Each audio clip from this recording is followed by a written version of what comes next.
আলহামদুলিল্লাহ আলহামদুলিল্লাহ আলহামদুলিল্লাহ মহান আল্লাহ তাআলা রাব্বুল আলামিনের কাছে শুকরিয়া আদায় করছি। আর ঠিক আমি এই মুহূর্তে আছি যশোরের সেই ঐতিহাসিক তাফসিরুল কোরআন মাহফিল 3 দিন ব্যাপী বাংলাদেশের ইতিহাস সৃষ্টি করতে যাচ্ছে। তো আপনারা নিশ্চয়ই জানেন 1 তারিখ 2 তারিখ 3 তারিখ এই 3 দিন কিন্তু বিরাট এক তাফসিরুল মাহফিলের আয়োজন করেছে আদ-দ্বীন ফাউন্ডেশন।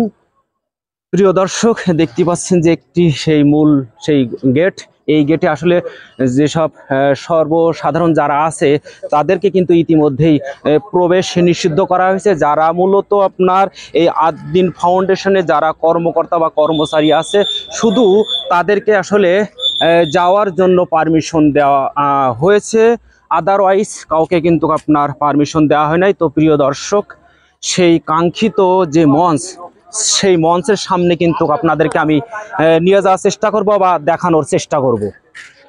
তাওহীদি জনতা, দেখতেই পাচ্ছেন এই সেই কাঙ্ক্ষিত সেই মাঠ, যেই মাঠে আন্তর্জাতিক খ্যাতি সম্পন্ন মুফাচ্ছিরে কোরআন ডক্টর মিজানুর রহমান আজহারী সাহেব, আমির হামজা সাহেব, মামুনুল হক সাহেব,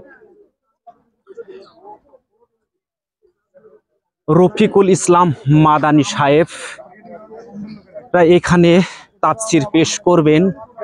দেখতেই পাচ্ছেন এখানে যখনই প্রবেশ করলাম মনটা শান্তিতে ভরে গেল। দেখে মনে হচ্ছে যে ঢাকার টঙ্গীর তুরাগ তীরে যে বিশ্ব ইজতেমার ময়দান বলে মনে হচ্ছে। দেখতেই পাচ্ছেন তাওহীদি জনতা,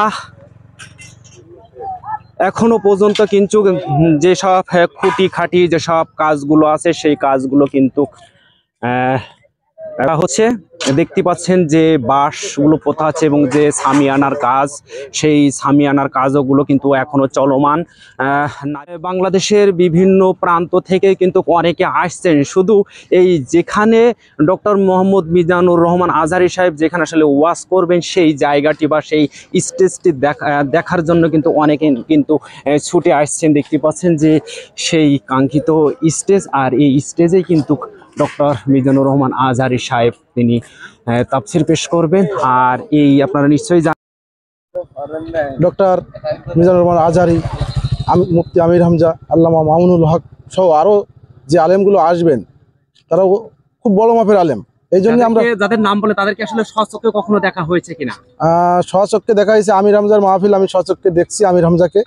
আর মামুনুল হক ইতিপূর্বে আমাদের আদ-দ্বীনে আসছিল, ওনাকেও স্বচক্ষে দেখছি, কিন্তু মিজানুর রহমান আজহারীকে স্বচক্ষে দেখি। এখানে একটা বড় আকর্ষণ। এই জন্য কি আসলে আগেও কি আমি আজকে এই মাঠের এগ্রিকালচার সাইট দেখাশোনা করি।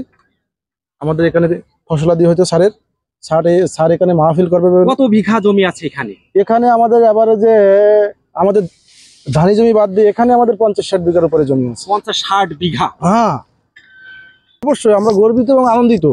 পুরো যশোরবাসী, আমি মনে করি যশোরবাসী আনন্দিত এবং গর্বিত যে আমাদের ডক্টর শেখ মহিউদ্দিন স্যার যে এই মাহফিলের আয়োজন করলো, এর জন্য আমরা যশোরবাসী তাকে অভিনন্দন জানাই। আপনাকে অসংখ্য অসংখ্য ধন্যবাদ।